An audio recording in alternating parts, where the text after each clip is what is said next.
प्रिय दोस्तों, आज की कहानी आपके लिए बहुत ही ज्ञानवर्धक और शिक्षाप्रद है, जिसमें आज हम आपको स्त्री के पेट से जन्म लेने वाले एक तोता की कहानी सुनाएंगे। कहते हैं कि जो भी सज्जन इस कहानी को ध्यान से सुनेंगे, उनके पास कभी दुख नहीं आएगा। अब दो कैसे नहीं आएगा, ये हम आपको कहानी के अंत में बताएंगे। पहले आप पूरी कहानी सुने, जो कहानी आपके लिए बहुत कुछ सिखा करके जाएगी। आपसे निवेदन है, आप हमारी वीडियो की समाप्ति होने तक चैनल पर बने रहें।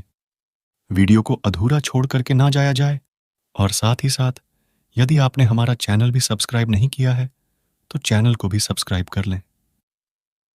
बेल आइकन घंटी को भी जरूर दबा दें। चलिए, दर्शक भाइयों को बिना विलंब करते हुए अब शुरू करते हैं। एक तोता की कहानी की तोता ने किस तरह से एक स्त्री के पेड़ से जन्म लिया था। प्रिय दोस्तों, एक समय की बात है, देवऋषि नारद ने विचार किया कि भगवान शिव और पार्वती में कभी झगड़ा नहीं हुआ है।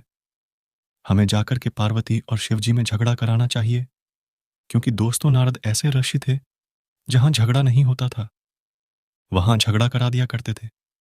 वही विचार धारणा बना करके देवर्षि नारद जो थे, कैलाश पर्वत पर पहुंचे और उन्होंने वहां जाकर के देखा कि कैलाश पर्वत पर देवाधिदेव भगवान शिव नहीं थी, केवल पार्वती माता थी। तो पार्वती माता ने जब नारद को आया हुआ देखा तो पूछने लगे कि बेटा नारद, बहुत दिन के बाद में तुम आए हो, और सब ठीक है ना? नारद कहते हैं, मैया हम तो सब सही हैं, लेकिन आप और भगवान शिव के प्रेम में कुछ गड़बड़ है। पार्वती पूछने लगी, नारद, अरे हमारे प्रेम में तुझे क्या गड़बड़ दिखाई दे रही है? क्या बात है? अरे तू नहीं जानता कि भगवान शिव जो हैं, हमें इतना प्रेम करते हैं कि शायद दुनिया में कोई पति अपनी पत्नी को प्रेम नहीं करता होगा। हमारे शिव हमें बहुत चाहते हैं, बहुत मानते हैं।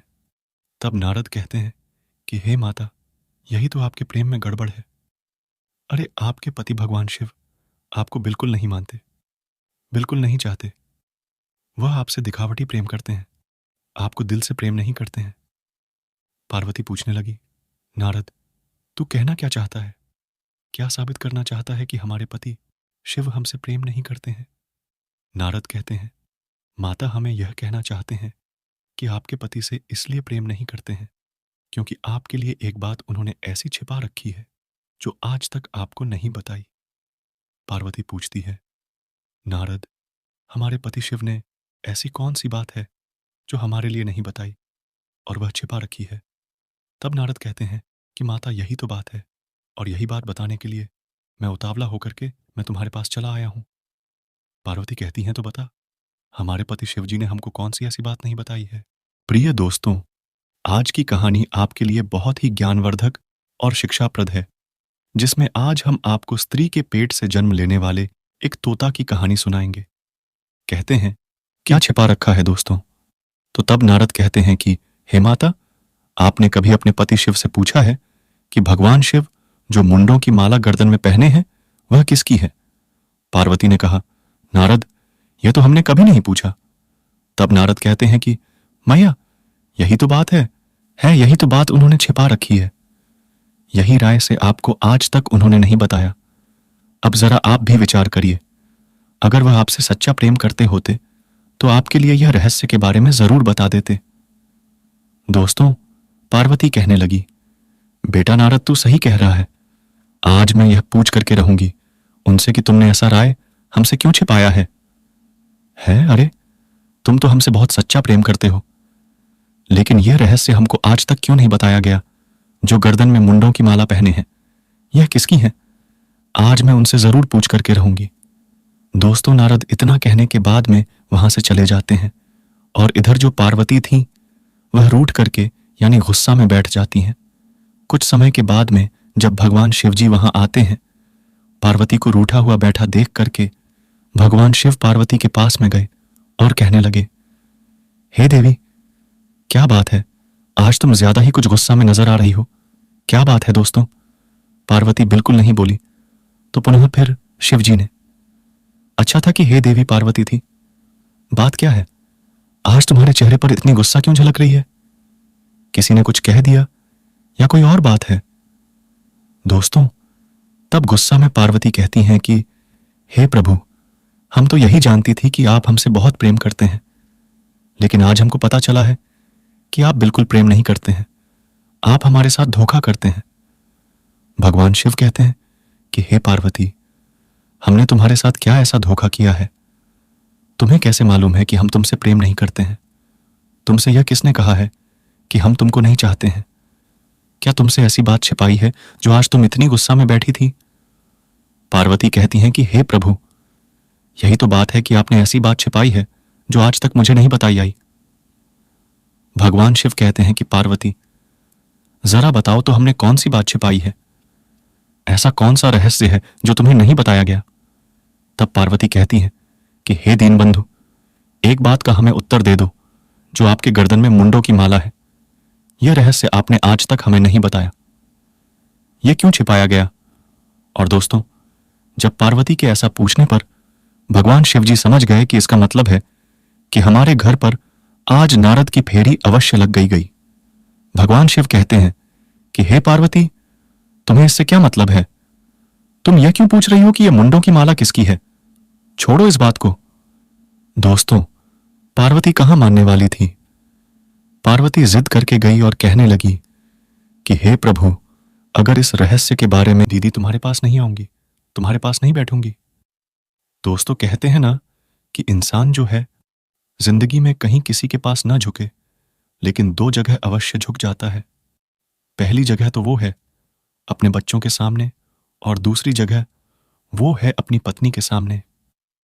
बच्चा अगर ये कहे कि हमें हेलीकॉप्टर चाहिए, तो वो चाय की दुकान से प्लास्टिक का लाकर क्यों ना दे, लेकिन बच्चे की जिद इंसान के लिए अवश्य पूरी करनी पड़ती है। और इसी तरह अगर पत्नी भी किसी वस्तु की जिद कर जाए, तो वो भी मनुष्य के लिए पूरी करनी पड़ती है। कहने का तात्पर्य दोस्तों ये है कि पार्वती की जिद को देख करके भोले बाबा को उस रहस्य के बारे में बताना ही पड़ा। भोले बाबा यानी भगवान शिव कहते हैं कि हे पार्वती, जब तुम नहीं मानती हुई इस रहस्य के बारे में जानना चाहती हो, तो सुनिए, ये तुम्हारे ही मुंडों की माला है। पार्वती ने कहा, मैं समझी नहीं। भगवान शिव कहते हैं कि हे देवी, तुम इतनी बार मर चुकी हो तो तुम्हारे सिर के लिए हम अपनी माला में पिरो करके और अपनी गर्दन में डाल लेते हैं। पार्वती कहती हैं, क्या आप नहीं मरते? हम मर जाती हूं, लेकिन आप नहीं मरते। बोले, हम नहीं मरते क्यों? भगवान शिव कहते हैं कि हम अमर कथा जानते हैं, इसलिए हम नहीं मरते हैं। पार्वती ने कहा, हमको भी अमर कथा सुना दीजिए। मैं भी मरना नहीं चाहती हूं। मैं भी हर पल, हर युग में, हर समय आपके साथ रहना चाहती हूं। मैं नहीं चाहती हूं कि हर बार मुझे मरना पड़े और दोबारा जन्म लेकर के फिर आपसे शादी करनी पड़े। ये मुझे बिल्कुल पसंद नहीं है। दोस्तों, तो भगवान शिव कहते हैं कि हे देवी, आप अमर कथा के लिए मत सुनिए। आप अमर कथा नहीं सुन पाऊंगा। लेकिन दोस्तों, पार्वती कहां मानने वाली है। पार्वती फिर जिद कर गई कि प्रभु, हमें अमर कथा तो सुनाना ही पड़ेगा। इसको सुनाइए और हमको अमर कर दीजिए। दोस्तों, भगवान शिव कहते हैं कि ठीक है देवी, तुम्हारी जिद के आगे हम कर भी क्या सकते हैं। वही हुआ दोस्तों। भगवान शिव पार्वती को लेकर के उत्तराखंड में जाकर के जब पहुंचते हैं, तो वहां जाकर के जहां कथा सुनाने के लिए तैयार होते हैं, तो वहां कोई भी पशु पक्षी, जीव जंतु बाहर रखते नहीं हैं, क्योंकि भोले बाबा चाहते थे कि पार्वती के अलावा हमारी कथा कोई सुन न पाए, इसलिए सबको वहां से हटा देते थे। बहुत दूर तक कोई भी जीव जंतु, पशु पक्षी वहां पर नहीं रखते। इधर दोस्तों, भगवान शिव कहते हैं कि हे देवी पार्वती, आइए, अब हम तुमको कथा सुनाएंगे, लेकिन एक बात का ध्यान रखना, तुम्हें सोना नहीं है और कहीं आप सो ना जाएं। इसलिए बीच बीच में हुंकारा जरूर देती रहना, और जब हुंकारा देती रहोगी तो मैं समझ जाऊंगा कि तुम मेरी कथा को सुन रही हो। पार्वती कहती हैं कि ठीक है प्रभु, मैं बीच बीच में हुंकारा जरूर देती रहूंगी। प्रिय दोस्तों, भगवान शिव कथा सुनाने लगते हैं और पार्वती जो है कथा सुनने लगती है और बीच बीच में हुंकारा देने लगती है। इधर दोस्तों क्या हुआ कि 84 लाख दीदी तुम्हारे पास नहीं आऊंगी, तुम्हारे पास नहीं बैठूंगी। योनियों के जितने भी जीव जंतु प्राणी थे, वह सब भगवान शिव ने हटा दिए थे, लेकिन भूल से किसी तरह से एक तोते का अंडा वहां पर रह गया था, जो सजीव था, जिसके अंदर जीव था। भगवान शिव जब कथा सुनाते हैं, पार्वती कथा सुनती है, हुंकारा भी देती है, और वही कथा जो अंदर अंडा के जीव था वह भी सुनने लगा। कथा सुनते सुनते वह अंडा फूटता है और उसमें से जीव बड़ा होने लगता है। अमर कथा के प्रभाव से, उसकी शक्ति से थोड़ी देर के बाद में वह पक्षी बन जाता है। अब वह तोता भी कथा सुनने लगता है, पूरा पक्षी बन गया, कथा को सुन रहा है। इधर आदि अमर कथा जब भगवान शिव ने दोस्तों कह पाई, उसके बाद में देवी पार्वती के लिए निद्रा आ गई, और जब निद्रा आई तो वह सो गई। तोता को मौका मिल गया और वही तोता भगवान शिव को हुंकारा देने लगा। भगवान शिव ने समझा कि पार्वती हुंकारा दे रही है, लेकिन तोता बीच में हुंकारा देने लगा। पूरी कथा जब भगवान शिव कहते हैं, कथा संपन्न हुई तो उसके बाद में भगवान शिव ने कहा, पार्वती तुमने कथा सुन ली। पार्वती नहीं बोली। तब भगवान शिव ने आवाज लगाई कि पार्वती क्या बात है, क्या तुम सो गई? फिर पुनः पूछा तो पार्वती जगती है और कहती हैं कि प्रभु थोड़ी सी निद्रा आ रही थी। भगवान शंकर को क्रोध आ गया। दोस्तों, भगवान शिव कहते हैं कि इसका मतलब मेरी कथा को फिर किसने सुन लिया है? जो बीच में हुंकारा कौन देता रहा? मैंने तुमसे कहा था कि हमारी कथा यदि तुम सुनो तो बीच में सो मत जाना। अब तुम कैसे अमर हो पाओगे? लेकिन तुमने हमारी बात को नहीं माना। बीच में कथा कौन सुनता रहा? यह हुंकारा कौन देता रहा? पार्वती कहती हैं कि प्रभु मुझे नहीं मानना। दोस्तों, भगवान शिव को क्रोध आता है। अपने त्रिशूल से कहते हैं कि त्रिशूल जिसने भी हमारी कथा को सुना हो, उसको मार करके आओ, उसको खत्म करके आओ, क्योंकि वह हमारी कथा कहीं दूसरे किसी को और न सुना देते हैं। दोस्तों, वही हुआ त्रिशूल जो भागता है। इधर तोता ने सुना कि अब हमारे प्राण बचने वाले नहीं हैं, त्रिशूल आएगा और हमको मार देगा तो घबड्ढा करके। प्रिय दोस्तों, तोता वहां से उड़ देता है और त्रिशूल पीछे पड़ जाता है। तोता भाग रहा है, त्रिशूल पीछे पड़ रहा है। इधर देवर्षि नारद मिलते हैं तोता के लिए और कहते हैं कि तोता भाई क्यों भाग रहे हो? तोता कहता है कि नारद भागते आइए तब पूछिए, क्योंकि अगर हम बीच में रुक गए तो हमारे प्राण चले जाएंगे, हमारी कहानी खत्म हो जाएगी। नारद कहते हैं तो इस तरह से कब तक भागोगे?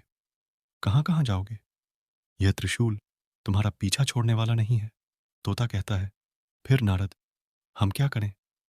तब नारद समझाते हैं कि तुम ऐसा करो, अगर अपने प्राणों की रक्षा चाहते हो तो इस रूप को यानी योनि को छोड़ करके और तुम उससे निकलो, और नकल करके जो तुम्हारी आत्मा है वह व्यास की पत्नी अरणी के अंदर पेट में चले। दोस्तों, वही हुआ। कहते हैं कि व्यास की पत्नी जो थी वह अपने मुंह को खोले हुए सो रही थी। तो तोता जो है, तो तोता उस योनि से बाहर निकलता है और उसकी आत्मा जो है अरणी के मुंह के रास्ते उसके पेट में चली जाती है। त्रिशूल जो था वह बाहर जाकर के खड़ा हो गया और त्रिशूल कहता है कि ठीक है, जब तुम जन्म लोगे तब हम तुम्हें देखेंगे। लेकिन दोस्तों, त्रिशूल जो था कई महीनों तक इंतजार करता रहा, लेकिन उस तोता ने जन्म नहीं लिया। त्रिशूल आता है और त्रिशूल आकर के सारी कहानी, सारी दास्तान भगवान शिव से कहता है कि वह तोता की जो आत्मा थी प्रभु निकल करके और व्यास की पत्नी अरणी के पेट में चली गई है। मैंने बहुत महीनों तक इंतजार किया कि यह जन्म लेगा तब हम मार देंगे, लेकिन उसने तो जन्म ही नहीं लिया है। भगवान शिव कहते हैं, त्रिशूल से ठीक है, चिंता मत करिए, अब मैं खुद ही जाता हूं। दर्शक भाइयों, भगवान शिव जो हैं व्यास के घर पर पहुंचते हैं और व्यास बड़ा सम्मान करते हैं। यह प्रभु, हमारे तो बड़ा सौभाग्य है जो आप हमारे यहां पधारे हैं। कहिए प्रभु, कैसे आना हुआ? तब भगवान शिव कहते हैं कि व्यास जी, तुम्हारे घर में हमारा चोर छिपा है, उसको निकालो। व्यास कहते हैं, प्रभु आपका चोर मेरे घर में कैसे छिपा है? क्या मैं आपको चोर लगता हूं जो आप हमें दोष लगा रहे हैं और कह रहे हैं कि आपका चोर हमारे घर में छिपा हुआ है? भगवान शिव कहते हैं कि व्यास जी, आप हमको चोर नहीं लगते ना, मैं आपको दोष लगा रहा हूं, लेकिन आपके घर में चोर है। भोले कैसे हैं, कहां ढूंढ लोद? तब भगवान शिव कहते हैं कि व्यास जी, अपनी पत्नी अरणी को बुलाओ। व्यास जी अपनी पत्नी को बुलाते हैं और पत्नी से पूछते हैं कि यह क्या माजरा है, क्या चक्कर है? भगवान शिव का चोर कहाँ है? तब भगवान शिव कहते हैं कि व्यास जी चिंता मत कर, ये हमारा चोर आपकी पत्नी के पेट में है। व्यास जी अपनी पत्नी से पूछते हैं कि इनका चोर आपके पेट में कैसे पहुंचा, क्या कारण है, इसका मतलब क्या है? तब भगवान शिव समझाते हैं कि व्यास जी घबराइए नहीं, एक तोता था, वही तोता हमारा चोर था। उसकी आत्मा निकल करके आपकी पत्नी के पेट में प्रवेश कर गई है, वही हमारा चोर है। व्यास ने अपनी पत्नी से पूछा, क्या यह बात भगवान शिव की सत्य है? तब पत्नी अरण्य अपने पति व्यास जी से कहती है कि हे स्वामी, मुझे नहीं मालूम, लेकिन कुछ समय पहले जब मैं सो रही थी, मेरा मुंह खुला हुआ था, तो मेरे लिए कुछ ऐसा लगा कि मेरे पेट में प्रवेश कर गया होगा। व्यास समझ चुके थे कि भगवान शिव झूठ नहीं बोल रहे हैं। दोस्तों, तो तब भगवान शिव ने कहा, ठीक है प्रभु, अब अपने चोर को निकाल लीजिए, हमारी पत्नी के पेट को फाड़ दो, उसे निकालना। भगवान शिव कहते हैं कि हे व्यास, मैं कोई हत्यारा नहीं हूं जो आपकी पत्नी का पेट फाड़ करके अपने चोर को निकालेगा। जब यह जन्म लेगा तब हम इसको देखने के लिए आप परेशान मत होइए। दोस्तों, वही हुआ। कहते हैं कि व्यास की दोस्तों, यहां पर बताया भी है कि कोई भी स्त्री हो, उसके लिए मुंह खोल करके नहीं सोना चाहिए, क्योंकि इस आकाश मार्ग में पता नहीं कैसी कैसी आत्माएं भटकती रहती हैं और जो किसी भी समय मुंह के रास्ते अंदर प्रवेश कर सकती हैं। इसीलिए किसी भी स्त्री को जहां तक हो मुंह खोल करके नहीं सोना चाहिए। दर्शक भाइयों, इधर भगवान से अपने चोर की तलाश करने के लिए वहीं इंतजार करने लगते हैं। धीरे धीरे महीने गुजर गए और बरस भी गुजर गए। 11.5 साल हो गए दोस्तों, लेकिन उस तोता ने जन्म ही नहीं लिया। जब 11.5 वर्ष हो जाते हैं तब भगवान शिव आवाज लगाते हैं कि हे तोता, तू अपनी मां के लिए इतनी पीड़ा क्यों पहुंचा रहा है? तू जन्म क्यों नहीं ले लेता था? तू हमसे इतना क्यों डरता है? तू जन्म तो ले। तब भगवान शिव से तोता अंदर पेड़ से आवाज लगाता है, उसकी आत्मा आवाज लगाती है कि हे प्रभु, जब तक यह संसार निर्मोही नहीं होगा तब तक हम जन्म नहीं लेंगे। तब भगवान शिव जो है दोस्तों, कुछ समय के लिए संसार को निर्मोही बनाते हैं। किसी को किसी से मोह नहीं रहता, न पिता को पुत्र से रहता, न पुत्र को माता से रहता, न भाई को बहन से रहता, न पत्नी को पति से रहता। यानी यह संसार निर्मोही हो जाता है। और जब निर्मोही हो जाता है प्रिय दोस्तों, तब वह तोता जो उसकी आत्मा थी व्यास की पत्नी के गर्भ से जन्म लेती है। कहते हैं कि जन्म लिया सुखदेव ने, नरा लपेटा अंग, और वहां से वह फिर चल दिए। लगे व्यास जी, सच दोस्तों, उस तोता ने तब व्यास की पत्नी अरंडी के पेड़ से जन्म लिया और तुरंत ही भगवान शिव को प्रणाम करके वहां से तपस्या करने के लिए चल देता है। इधर व्यास जी ने रोका कि बेटा, इतने बरस तक तुम अपने मां के पेट में रहे मां को पीड़ा पहुंचाते रहे, और जब आप हमारे पुत्र बनकर के आए हो तो हमको छोड़ करके क्यों जा रहे हो? तब दोस्तों, भाई सुखदेव जी जो हैं वह कहते हैं कि पिताजी, जिस रास्ते से मैं जन्म लेकर के आ रहा हूं, मैं दोबारा गर्भ में आना नहीं चाहता और गर्भ के द्वारा मैं जन्म लेना नहीं चाहता। इसलिए मैं आवागमन से रहित होना चाहता हूं और इसके लिए हमको तपस्या करनी पड़ेगी, और वही हम तपस्या करने के लिए जा रहे हैं। प्रिय दोस्तों, व्यास ने बहुत रोका, लेकिन वह सुखदेव जी जो तोता ही थे वह वहां पर रुकते नहीं हैं और सीधे तपस्या करने के लिए जंगल की तरफ चले जाते हैं। और वहां एक कुटिया जंगल में बना करके सुखदेव जी तपस्या करने लगते हैं और भगवान के ध्यान में लीन हो जाते हैं।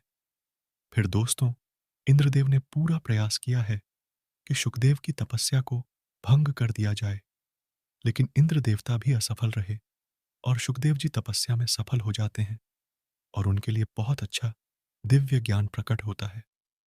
और वही जो कथा उन्होंने भगवान शिव के द्वारा अमर कथा जो सुनी थी, और वही सुखदेव ने जाकर के दोस्तों परीक्षित को सुनाई है।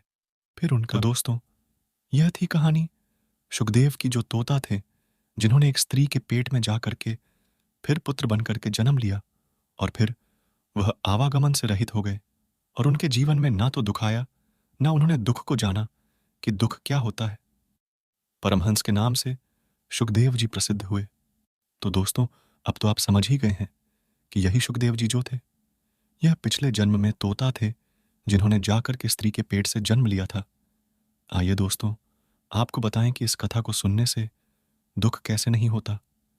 तो दोस्तों, इस कहानी के सार के द्वारा आप समझ चुके होंगे कि जो प्राणी, जो इंसान परमात्मा में अपने को लीन कर देता है, इस संसार रूपी झंझटों से दूर हो जाता है। न जिसको विभाग की चिंता है, न जिसको पुत्रों की चिंता है, किसी की चिंता नहीं है। जो इंसान जा रही है, जो इंसान अपने को परमात्मा में लीन कर देता है और भगवान की घोर तपस्या करने लगता है, जो संसार के सुखों की इच्छा नहीं करता, वही दोस्तों सर्व सुखी होता है और उसके जीवन में कभी दुख नहीं आता है, जो यह कहानी आपको बता करके जाता है। तो दोस्तों, कैसी लगी हमारी यह कहानी? अगर यह कहानी आपको समझ में आई है, अच्छी लगी है, तो कमेंट बॉक्स में ज़रूर बताइएगा। और दोस्तों, हो सके तो अपने मित्रों के लिए भी शेयर कर दीजिएगा ताकि उन्हें भी जानकारी मिल सके। अब क्षमा चाहते हैं। तो दोस्तों, यह थी कहानी सुखदेव की, जो तोता थे जिन्होंने एक स्त्री के पेट में जा करके फिर पुत्र बनकर